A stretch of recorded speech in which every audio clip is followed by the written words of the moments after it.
I want to review with you a Donald Trump Jr. podcast with Vice Presidential running mate J.D. Vance, or J.D. Mandel, or J.P. Mandel, as Trump called him. So I don't know what's going on with Donald Trump Jr. in this podcast. We'll talk about the substance of what they discuss here as we go along. But first, Ron Filipkowski captioned a little montage, or compilation, I should say, of different moments that indicate how, we'll just say, excited, motivated, energized Don Jr. is. Caffeinated, maybe. Jr. was absolutely out of his mind tonight interviewing J.D. Vance. Ron Filipkowski writes, I did not speed this up, he has to specify. So we'll look at clips from the actual podcast, but first, just to give you a sense of how pumped and rattled, is that the right word? Frazzled? I don't know. Donald Trump Jr. is. Like, there's some of them are like, we don't even want white women. Like, it doesn't, like, we need to check like 3 or 4 boxes so you can end up with, like, if you're like, you know, a trans communist, this, that, and the other, like, you too can be the CEO of a Fortune 500 company with no experience whatsoever. He's actually spent real time with them. Like, and he's sort of, I would say he's the blue-collar billionaire. And 15 years ago when I said it, people used to shit all over me. Like, what are you talking about? I'm like, you don't understand. And now they understand. What the borders are, wrote the article. It wasn't even like it was the same publication. It was the same journalist. I'm like, this you? Like, because to literally save democracy, because it's literally at risk, JD. That's why I keep the notion that. Why is he talking so quickly? And in all these clips, J.D. Vance is trying to talk, and Donald Trump Jr. just driving right over him. And he says, that was democracy. We're not the democracy. Whew. I'm going to start sweating like he is by imitating him.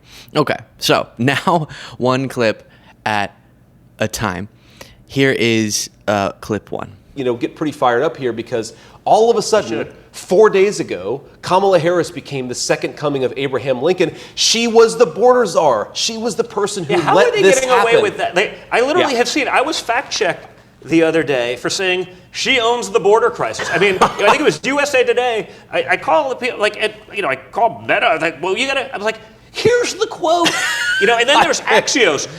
Here's the quote, JD. Here's the quote. What the heck? Wasn't. The reporter that said she wasn't the border czar wrote the article. It wasn't even like it was the same publication. It was the same journalist. I'm like, this you? Like, because like here it says like she's the border czar. Yeah. Like, it could. How do they get away with? No, because it was weird. It's like something out of Georgia. Can I make a very ridiculous? We talked about that. Now I'm blanking. Russell Brand, that's who it is. The Russell Brand podcast, and he had his shoes off. And that shouldn't be the focus, but it was just sort of, why are you at the RNC with your shoes off talking to Marjorie Taylor Greene? It's just weird, right? A similar thing throughout some of this, I've never seen someone span their legs so, I can't show y'all because you don't see my lower end, but so dramatically wide throughout this interview. He'll lean forward, and it's like he's trying to do one of those stretches where you're trying to get your quads pushed out. George Orwell. Somebody sends me a screenshot of a reporter saying Kamala Harris is the border czar 3 years later, and the exact same person saying she's no longer the border czar. That was never the case. What the hell are these people doing? It's like they're going back, like delete. I know. It really is like something out of a science fiction novel. What's sort of frustrating about it, now listen, I've dealt with fake news. My father is the guy that coined the term. It's been weaponized against him. It's been weaponized against me personally, our family. But what's really interesting is, for the first time in arguably decades, the last 3 weeks prior to Joe dropping out was the first time I've actually seen the media be like somewhat honest, like somewhat introspective, to be like, you know what, maybe Joe's not the guy. And then you realize they give it to Kamala. Why does he say Joe's name so strangely all the time? And actually, I didn't have this pulled up, but I think it's time. Okay, here it is. He says Joe Biden's name very strangely all the time. China. Joe Biden is the guy they're going to call at 3 in the morning. Joe Biden is the guy they're going to call at 3 in the morning. Seeing the media be like somewhat honest, like somewhat introspective, to be like, you know what, maybe Joe's not the guy. And then you realize they give it to Kamala. All of a sudden, her record. They gave it to Kama. You just called her Kama. You have to finish the word, Don. You stretched out Joe Biden, and then you just gave up on Kamala. Like somewhat honest, like somewhat introspective to be like, you know what? Maybe Joe's not the guy. And then you realize they give it to Kamala. All of a sudden, her record scrubs. She's no longer the most radical person in the Senate, even though she was literally dubbed. Okay. So now I should address what he's saying. His bizarre posture and stance in the chair aside, his pronunciation aside, we already addressed a bunch of the border czar thing. If you're going to blame that on her, by the way, or associate her with the issue of the border, right now is actually a better time than most to do so, because border crossings or border encounters right now are lower than they were in June of 2019, meaning a comparable season and not the pandemic year because that was all messed up. Border encounters are currently lower. So maybe from the huge surge we had, Kamala Harris's diplomacy with Central American countries did something. Who knows? But it's also true that she was never assigned the term border czar, and she wasn't in charge of the border. It was just diplomacy with Central American countries. Now I'm talking like Donald Trump did here. And they are correct that media outlets misreported that, but that doesn't make it any more accurate. So we're just trying to be facts here. Don, would you do me a favor? If you're not already, can you click that subscribe button? It makes a huge difference. It's easy, free, but I appreciate it greatly. Back to the video. And see what happens there. It's fundamentally undemocratic. Like well, the whole process. I mean, talk about that, because like you've crazy. been hearing, you've been in the Senate for a few years.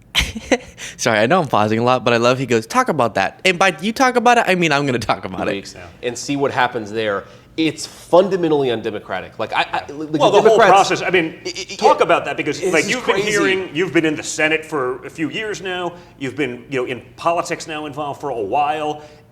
They talk about democracy. Everything's a threat to democracy, except when they run roughshod on like a democratic process. But it's like, well, they're going to destroy democracy to save democracy. Yes. They're going to make sure Americans can't vote for their chosen candidate to literally save democracy, because it's literally at risk, JD. That's why I keep hearing. Yes. Yeah. Why are his knees so far apart that you could fit like, I don't even know, 6 feet in between his two knees? What the heck's happening there? 14 million people voted for Joe Biden in the Democratic primary. Look, it's not my party. He's not my president. Obviously, I don't like his policies, but he was the person that Democratic primary voters selected during their legitimate election. Okay, so now Joe Biden is a dead weight politically, and Barack Obama, Nancy Pelosi, Hillary Clinton, and a few billionaires literally get together and decide they're going to completely take this guy out politically so that they have a chance at winning the 2024 election.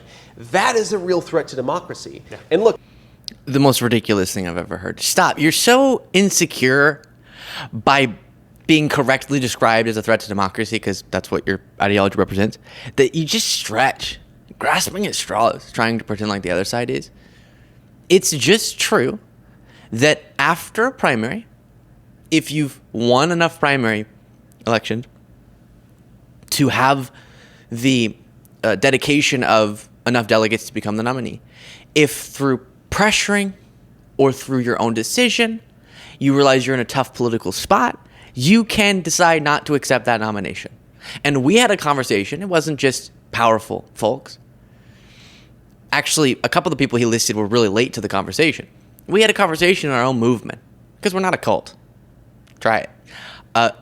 And we're not just dedicated to one personality, but instead an outcome that we feel is best for the country, which is Trump losing and common sense governance continuing. And realize, I think the best thing, it's late in the game, but that debate really threw a wrench into our equation. I think the best thing is for Biden to step off the ticket. He was convinced, not forced, convinced, because he could have accepted the nomination still. He could have gone to the convention and those delegates would have been his. There would have been no way for them to backroom remove him. He chose, because he saw the same data that other people saw that made them concerned about his ability to win. He's allowed to do that. And then the Biden-Harris ticket that people were voting for, the Harris is now taking up the mantle. That being compared to illegal schemes to overthrow an election result after a free and fair election takes place, to prevent the victor from coming into office and hold on to that office undemocratically, unconstitutionally, and inciting a mob to attack the Capitol in the interest of that, comparing those two makes you look silly. Yeah, well, I mean, I've sort of said this a little bit tongue-in-cheek. Not really, though, because, their party does not quite stand for what the old Democrat Party used to stand for. But it was like, hey, guys, you want to... Quick side note. I'm in a weird mood, so I'm just going to say everything that bothers me about this. It's the Democratic Party. That's the name of the party. There are Democrats who are a part of the Democratic Party. I'm so tired of this Democrat Party. Just be correct in your language, It's sort of the pronunciation of Kamala. Not the most important thing in the world, but also it's her name. Why can't y'all pronounce that correctly? It's very, very strange. Yeah, well, I mean, I've sort of said this a little bit tongue-in-cheek. Not really, though, because, their party does not quite stand for what the old Democrat Party used to stand for. But it was like, hey, guys, you want to show your party that your vote actually matters? Vote for Trump. Like, we will fix the economy. We'll end all the endless wars. We can get back to peace and prosperity. And then, in 4 years, you can try again for, drive-through abortions and whatever, whatever you want. You can go back to being insane. But, as long as they keep pushing this notion that, Before responding to the substance, again, I'm sorry if you don't want me to address unimportant things like the hand gestures. This is not your segment. But why does it seem like he's trying to fly away from his seat every time he talks? He's trying to get some air there. It's very interesting. And look, split screen again for me, Jaden, at that posture.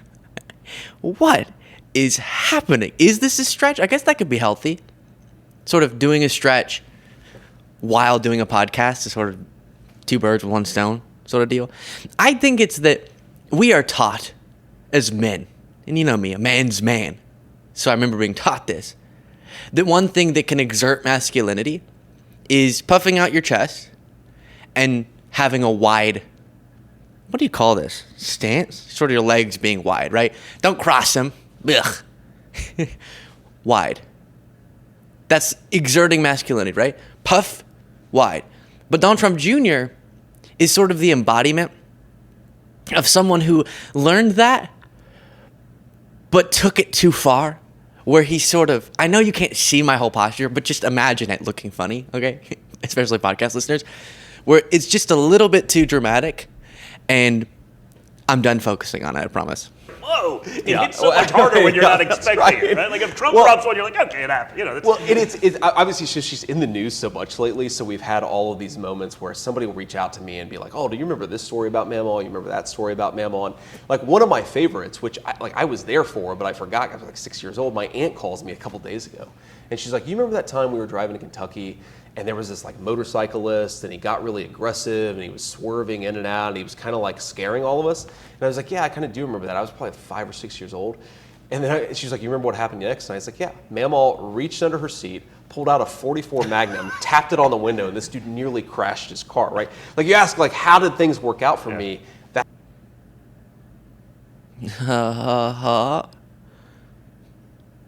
What? First of all, that didn't happen. Okay, we know. It's any story that starts with, I remember when I was 5 years old, my mamaw, lie. Well, you know how these games are played. My mamaw said to me, Luke, one day, you're going to start a show, and you're going to honor me by making fun of Donald Trump Jr.'s posture. That's what my mamaw said to me. I remember tears pouring down her godforsaken face. And she said, right my wrongs, continue my legacy, and make fun of Donald Trump Jr.'s legacy on a show. Or not legacy, posture on a show. No. But let's assume the story is real. What was the point of that story?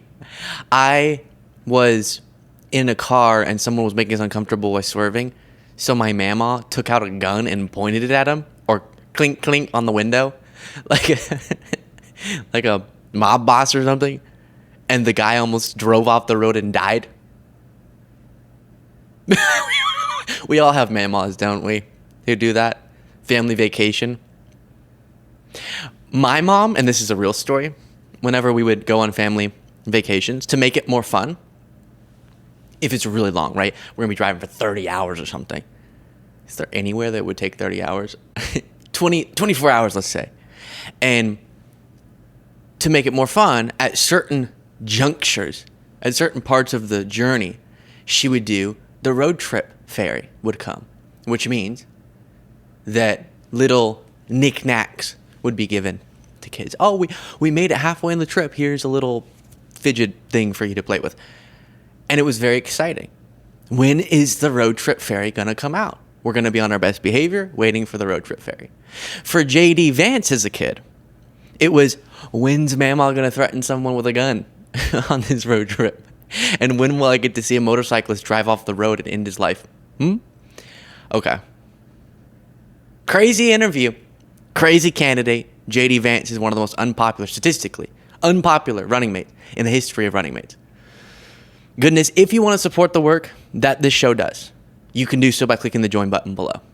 If you want to support the work that Kamala Harris's campaign is doing and help us meet our goal of raising $1 million by the time this channel gets to 1 million subscribers, you can do so by clicking the link in the description of this video.